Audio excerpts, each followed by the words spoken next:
তো আসসালামু আলাইকুম ভিউয়ার্স, আশা করি আপনারা সকলেই ভালো আছেন। তো এখানে আজকে কোনো বাসের ব্লগ থাকছে না। আজকে একটা বাসের রিভিউ করব। আর সেই বাসটা হচ্ছে দিগন্ত পরিবহনের এই বাসটি। তো এই বাসটি হচ্ছে অশোক লেল্যান্ড ব্র্যান্ডের বাস। তো অশোক লেল্যান্ড হলেও বাসটার ডিজাইন কিন্তু বাইরে থেকে খুবই সুন্দর। আর এই বাসটি আমার খুবই পছন্দের একটা বাস।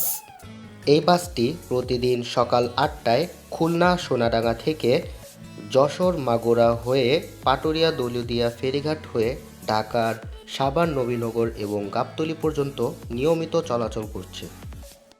দিগন্ত পরিবহনের এই বাসটির ভাড়া খুলনা থেকে ঢাকা পর্যন্ত ৬৫০ টাকা।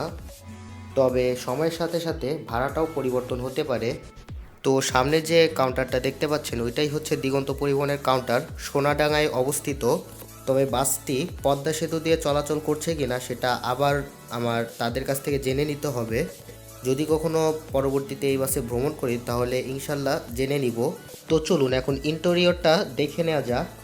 দিগন্ত পরিবহনে এর আগেও আমি অনেকবার ভ্রমণ করেছি, সেটা হচ্ছে গোপালগঞ্জ কোটালীপাড়া থেকে ঢাকায়। 2019 সালে এই বাসে আমি লাস্ট উঠেছিলাম। তো এবার 2026 সালে ফার্স্ট উঠলাম।